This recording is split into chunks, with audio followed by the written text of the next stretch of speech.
네, 오늘 우리에게 주신 하나님 말씀은 요한복음 12장 1절부터 8절까지 말씀입니다. 요한복음 12장 1절부터 8절까지 말씀 우리 같이 읽도록 하겠습니다.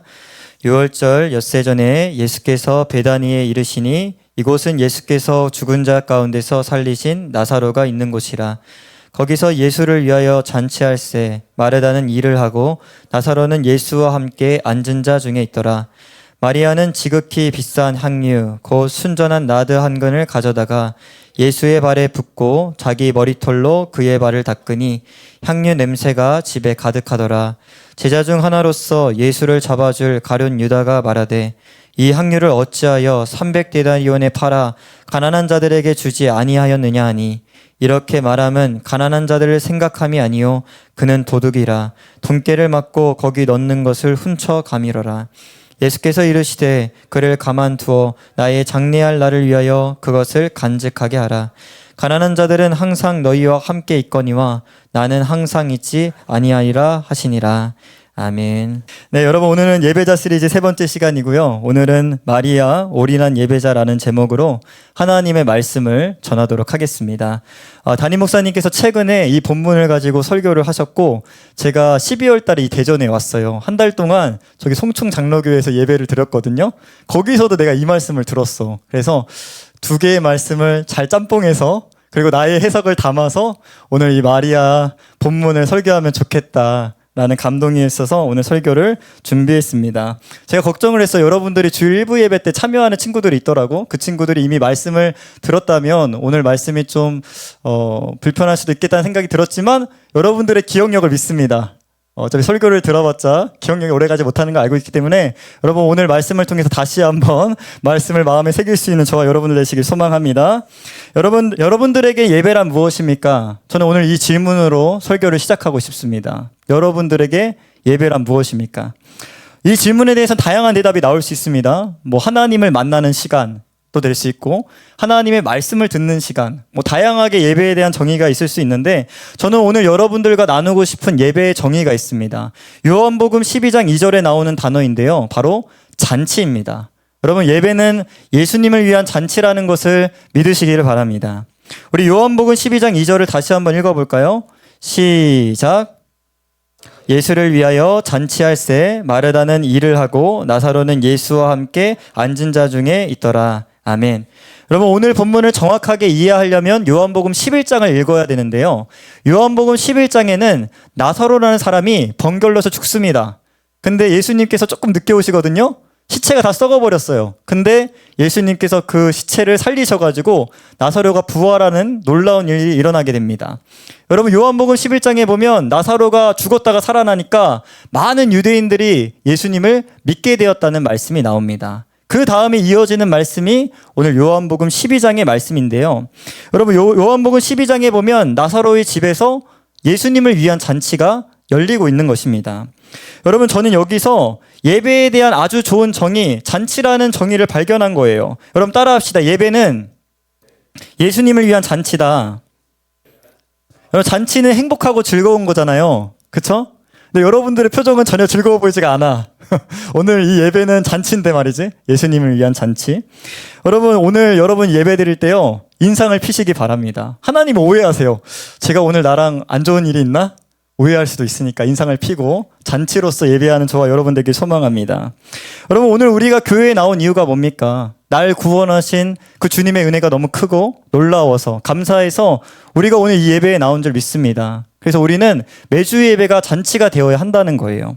오늘 본문에서도 잔치의 주인공은 누구십니까? 예수님이셨고요. 잔치의 목적도 예수님이었습니다. 마찬가지로 예배의 주인공도 내가 아니라 누가 돼야 됩니까? 예수님이 되어야 하고 예배의 목적도 내가 은혜 받는 거, 내가 좋아지는 것을 떠나서 예수님을 위한 목적으로 우리가 예배를 드려야 할 줄 믿습니다.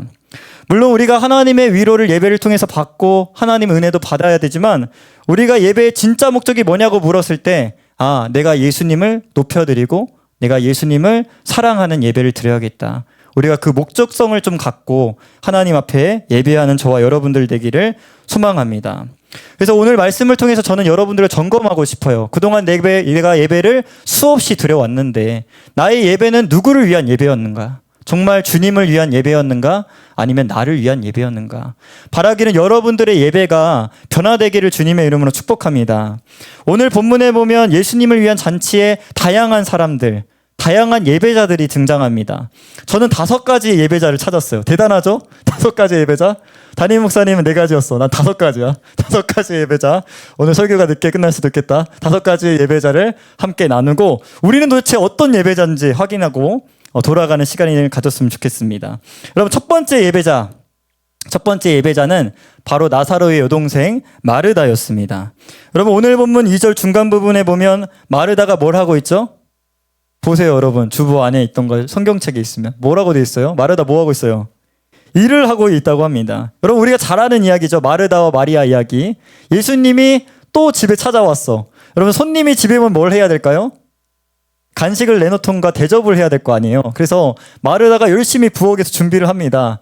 여러분, 근데 그 동생 마리아가 예수님 앞에서 놀고 있는 거야. 하민아, 만약에 하영이 언니가 열심히 막 준비하고, 하민이 어디 갔냐? 하민 여기 있다. 하영이 언니가 열심히 준비하고 있는데 네가 앞에서 놀고 있어. 하영이 언니가 어떻게 할까? 하영이 언니는 착한 사람인가 봐요. 제가 만약에 하영이 언니였으면 욕을 할 수도 있었을 것 같아. 뭐라고 하거나 너 지금 뭐 하냐고, 빨리 와서 내일 도우라고. 여러분, 오늘 마르다도 그랬다는 거예요. 마리아는 늘 노는 애야. 늘 말씀 듣는데 좋아하고. 그래서 오늘도 마리아가 열받고 있는 겁니다. 왜 예수님 가만히 두십니까? 마리아에게 얘기해서 나의 일을 좀 도와달라고 하십시오. 여러분, 그 말이다가요, 오늘도 본문에서 뭘 하고 있어요? 일을 하고 있다는 것을 발견한 거예요. 그래서 제가 마르다의 별명을 지었어요. 뭐라고 지은 줄 아세요? 바쁜 예배자. 따라합시다. 바쁜 예배자. 일이 너무 많은 거야. 생각이 너무 많은 거야. 그래서 예수님이 예배 중간에 보이지 않는 거야. 도전합니다. 여러분들이 교회 안에서 여러 가지 일을 맡잖아요. 특별히 우리 선생님들 진짜 일이 많은 것 같아. 어디든지 다가 있어. 어제 토요일 날 거의 시간 쪼개기로 스케줄을 소화하시더라고요. 막 장도 보시고 기도회도 나오시고 하는 거 보면서. 근데 제가 성년 선생님들 도전하고 싶었던 게 그거였어요. 일 때문에 주님이 안 보이는 일이 없지 않도록 우리가 정말 주님을 위한 예배를 드릴 수 있는 저와 우리 학생들, 우리 선생님들 되시길 주님의 이름으로 축복합니다. 여러분, 두 번째 예배자는 누굽니까? 여러분, 나사로입니다. 여러분, 오늘 본문 2절 마지막 부분에 나사로가 예수님과 함께 앉은 자 중에 있었다고 말씀하고 있어요. 여러분, 나사로는 어떤 사람입니까? 죽었다가 살아난 사람이에요. 예수님의 은혜를 직접적으로 경험한 사람이라니까. 그 예수님을 경험한 나사로는 마땅히 예수님께 어떻게 예배를 해야 합니까? 적극적으로 정말 예수님을 사랑하는 마음으로, 감사하는 마음으로 예수님 앞에 나와야 됐어요. 근데 오늘 이 나사로는 제가 별명을 지었어요. 따라합시다. 소극적인 예배자. 소극적인 예배자였던 거예요. 여러분, 우리가 수련회를 준비하면서 주님의 임재 앞에서 막 찬양했잖아. 여기에 있는 친구들은 적극적인 예배자. 뒤에 있는 친구들 어떤 예배자? 가슴 아프게도 소극적인 예배자. 근데 나도 그랬던 것 같아. 나의 모습을 생각해보면 나도 중고등부 할 때 늘 소극적인 사람이었어. 뒤에 있고 나서기를 싫어하고. 근데 주님은 예배만큼은 우리가 나서기를 원하신다는 생각이 들었어. 나를 향한 너의 사랑을 한번 표현해봐라. 그게 예배가 아닐까? 그래서 여러분, 예배만큼은 적극적으로 드릴 수 있는 저와 여러분들이 되기를 소망합니다. 여러분, 그동안 신앙생활하면서 하나님의 은혜를 여러 가지 모양으로 경험했을 거 아니에요. 그렇죠? 여러분, 그 은혜에 보답하는 길은 주님이 단 하나를 원하시는 거야. 예배의 자리에서 그 은혜를 표현하길 원하신다. 여러분, 예배의 적극적인 예배자가 돼서 주님의 마음을 시원케 하는 저와 여러분들 되길 소망합니다. 어떤 사람이요, 이 나사로가 왜 이랬을까를 생각했을 때 이런 얘기를 했어요. 천국에 간 거야, 나사로가. 근데 예수님이 다시 살려놔가지고 다시 이 땅에 온 게 너무 서운해가지고 소극적인 자세를 보였대. 내가 들으면서 뭐 좀 일리가 있다 이런 생각이 들었어. 근데 여러분, 우리는 거기에 해당되지가 않아. 우리는 십자가의 은혜로 구원받은 줄 믿습니다. 그 은혜를 받은 자로서 우리는 오늘도 나사로처럼 말고 정말 기쁨으로 감사로 예배할 수 있는 그런 적극적인 예배자가 되길 주님의 이름으로 축복합니다. 여러분, 세 번째 예배자는 누굽니까? 예수님의 12제자 중에 한 사람이었죠. 가롯 유다가 있었습니다. 여러분, 오늘 본문 4절부터 6절까지를 여러분들의 목소리로 읽겠습니다. 시작.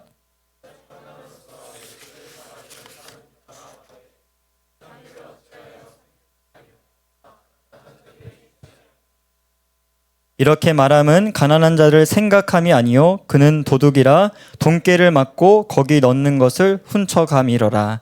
아멘. 여러분, 가룟 유다는요 예수님의 최측근으로서 예수님의 돈을 관리하는 사람이었습니다. 그런데 여러분, 유다를 제가 쫙 보니까요 약간 튄 것 같아. 너무 티야. 지금 이 마리아가 300데나리온이나 되는 향유를 부으니까 뭐라고 얘기합니까? 야, 네가 그 300데나리온이나 되는 그 향유를 왜 허비하고 있냐? 그 가난한 자에게 주면 얼마나 좋겠냐? 지금 이런 이야기를 하고 있는 거예요.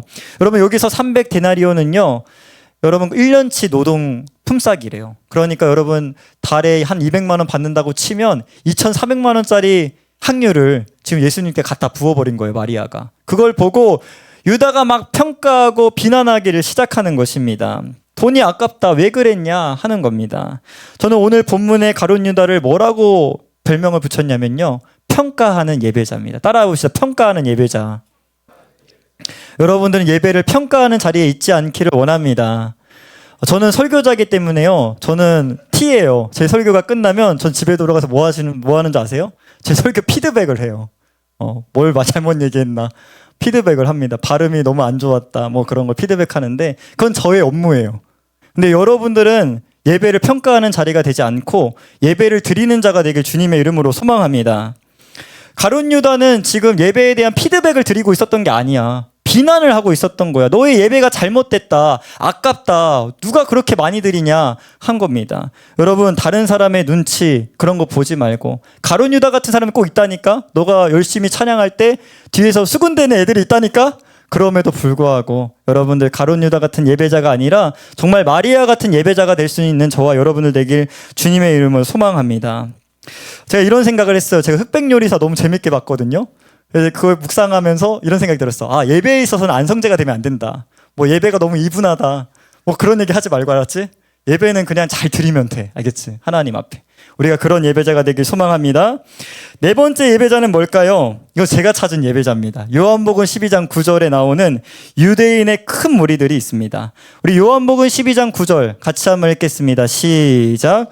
유대인의 큰 무리가 예수께서 여기에 계신 줄을 알고 오니 이는 예수만 보기 위함이 아니요 죽은 자 가운데서 살리신 나사로로 보려 함이로라. 아멘. 유대인의 큰 무리들은요, 제가 설교 준비하다가 발견한 사람들인데 이 사람들의 특징이 있어요. 뭐냐면 예수님을 보러 온 게 아니야. 뭘 보러 온 줄 알아? 나사로를 보러 온 거야. 왜?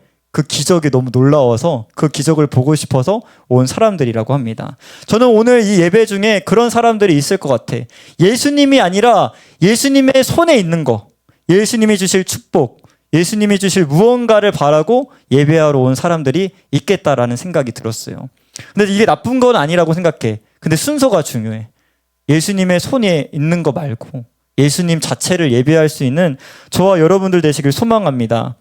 내가 이제 3층 본당에서 전에 있던 교회 3층 본당에 이렇게 인사하는 역할을 했었어. 근데 꼭 인사가 끝나면 중학생 애들이 휴대폰을 들고 나에게 찾아왔어. 예배를 드렸으니까 피파 알지? 피파 알아? 얘들 게임? 그거 강화가 있거든? 카드 강화라는 게 있어. 예배를 드렸으니까 목사님한테 그 강화 버튼을 누르면 그 강화가 될 거라는 잘못된 믿음을 갖고 있었던 거야. 나도 이제 긴장이 되는 거지. 이거 파괴되면 어떡하지? 그래서 눌러줬어. 근데 아니나 다를까 파괴되더라고. 누르는 족족 파괴돼. 근데 그걸 보면서 아, 하나님께서 살아계시다. 얘네들의 잘못된 믿음을 바로잡기 위해서 강화하라는 모든 카드가 다 부서지는 걸 보면서 그런 은혜를 받은 적이 있습니다. 여러분, 도전합니다. 예배를 통해서 여러분들의 어떤 욕구를 채우기 위함이 아니라 정말 날 구원하신 예수님께 우리의 마음을 들 수 있는 그런 예배자가 되기를 주님의 이름으로 축복합니다. 제가 오래전에 신학교에 가는 게 하나님의 뜻인가 아닌가를 놓고 엄청나게 기도한 적이 있었어요. 기도하는 중에 제가 음성을 들은 게 하나 있거든요. 그게 뭔지 아세요? 그게 아니고 였어요. 내가 예배를 통해서 뭘 구하고 싶었냐면 나의 진로를 탐색하고 싶었던 거지. 근데 주님은 예배를 통해서 나의 진로 탐색 시간이 아니라는 것을 알려주셨어. 그냥 나를 온전히 예배하게 원한다, 나의 얼굴만 구하게 원한다라는 마음을 저에게 주셨던 겁니다. 여러분, 오늘 여러분 예배 왜 오셨습니까? 다양한 이유가 있겠지만 예수님만 남는 예배가 되기를 주님의 이름으로 축복합니다. 여러분, 마지막입니다. 우리가 정말 본받아야 할 예배자인데요, 바로 마리아입니다. 오늘 본문 3절을 다시 한번 읽겠습니다. 시작. 마리아는 지극히 비싼 향유 곧 순전한 나드 한 근을 가져다가 예수의 발에 붓고 자기 머리털로 그의 발을 닦으니 향유 냄새가 집에 가득하더라. 아멘. 마리아는 한마디로 올인한 예배자였습니다. 따라해 볼까요? 올인한 예배자. 오늘 본문에 나오는 마리아의 예배 모습을 우리가 한번 살펴보자고요. 먼저 지극히 비싼 향유, 순전한 나드 한 간을 예수님을 위해서 다 쏟아 부었습니다. 마리아는 한 번의 예배를 위해서 자신의 모든 것을 다 쏟아 부었던 것입니다. 말 그대로 올인을 한 것이죠. 그 다음에 마리아는 예수님의 발을 어떻게 합니까? 자기의 머리털로 닦습니다. 할 수 있겠어? 자기의 머리털을 닦는 거? 쉽지 않아. 머리로 닦습니다. 마리아는 정말 예수님 앞에 바짝 엎드려서 예수님을 위한 예배를 드렸던 것입니다. 그리고 결정적인 건 뭐냐면요, 유다가 막 옆에서 뭐 하잖아. 돈 아깝다 뭐라다. 남들 시선 신경 쓰지 않고 눈치 보지 않고 끝까지 예배했던 사람이 마리아다라는 생각이 들었습니다. 마리아가 어떻게 이렇게 예배할 수 있었을까? 저는 하나로 요약했습니다. 마리아의 눈에는 예수님밖에 보이지 않았구나. 마리아에게는 다른 무엇보다 예수님이 가장 소중한 분이었기 때문에 그런 예배를 드릴 수 있었겠다라는 생각이 들었습니다. 오늘 본문을 설교했던 어떤 목사님이 이런 얘기를 하시더라고요. 마리아는 예수님이 가장 소중한 분이었기 때문에 자기에게 가장 중요한 것을 드릴 수 있었다. 저와 여러분들이 그런 예배자가 되길 소망합니다. 예수님의 가치를 아는 사람만이 오늘 마리아와 같은 예배를 드릴 수 있다는 생각이 들었어요. 예수님의 가치를 알 수 있는 저와 여러분 되길 소망합니다. 마지막으로 마리아 예배를 예수님이 어떻게 평가하시는지 우리 요한복음 12장 7절을 다시 한번 읽겠습니다. 7절 시작. 예수께서 이르시되 그를 가만두어 나의 장래할 나를 위하여 그것을 간직하게 하라. 아멘. 저는 오늘 그것을 간직하게 하라 이 말씀의 은혜가 되었습니다. 예수님에게 있어서 마리아의 예배는 어떤 예배입니까? 간직하고 싶었던 예배라고 말씀하는 거예요. 그래서 다른 성경에 보면요, 복음이 전해지는 모든 곳에서 이 마리아의 이름이 전파되게 하라고 할 정도로 예수님이 마리아 예배를 좋게 여기셨던 것입니다. 저는 그런 마음이 있습니다. 우리가 드리는 매주의 이 예배가 정말 예수님이 간직하고 싶은 그런 예배가 됐으면 좋겠다는 열망이 있습니다. 저는 저의 열망으로 끝나지 않고 우리 모두의 열망이 되기를 소망합니다. 맨날 똑같은 예배 드리는 것이 아니라 정말 주님이 간직하고 싶은 예배를 드릴 수 있는 저와 여러분들이 됐으면 좋겠습니다. 대충 예배 드리지 않고 정말 주님이 좀 자랑할 만한 그런 예배가 됐으면 좋겠습니다. 설교를 정리합니다. 여러분, 예배는 뭡니까? 오늘 예수님을 위한 잔치라고 말씀을 드렸습니다. 그러므로 우리는 잔치의 주인공이신 예수님의 기쁨이 되어야 할 줄 믿습니다. 오늘 본문을 통해서 우리는 같은 장소, 같은 시간에 같은 예배를 드렸지만 전혀 다른 예배를 드렸던 5가지 예배자를 봤습니다. 첫 번째, 일에 치인 예배자. 두 번째, 소극적이었던 예배자. 세 번째, 평가하고 비판했던 예배자. 네 번째, 예수님이 아니라 예수님의 손, 기적만 바라봤던 예배자. 마지막으로 마리아, 예수님께 온전히 자신의 모든 것을 드렸던 예배자. 여러분, 어떤 예배자십니까? 도전합니다. 마리아와 같이 예수님이 나의 최고의 가치요, 예수님께 모든 것을 드릴 수 있는 저와 여러분들 되기를 주님의 이름으로 축복합니다. 이제 우리 다 같이 일어나셔서 우리 말씀을 붙잡고 함께 찬양하고 기도하셨으면 좋겠습니다.